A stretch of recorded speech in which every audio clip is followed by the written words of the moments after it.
But there are people here perhaps this morning that you're contemplating something that's unimaginable in your life.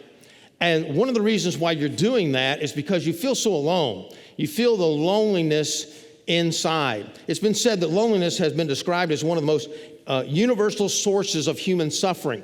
I remember being a student while I was at the University of Georgia, and on 3 different occasions while I was there during my 10-year, no, I wasn't there that long, working on my bachelor's degree.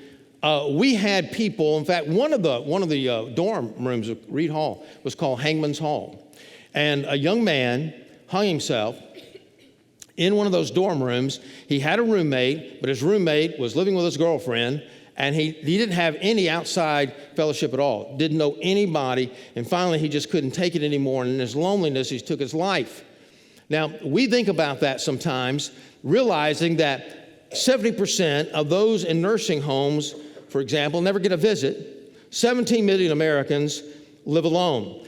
What is loneliness? Well, it's the feeling of maybe reaching across in the middle of the night where your spouse was supposed to be, and for one reason or another, they're not there anymore. It's walking through the house maybe when you realize that all of your children are grown and gone. It's maybe waiting for that phone call, and you suddenly realize that your boyfriend and girlfriend and you have broken up, and they're not there anymore.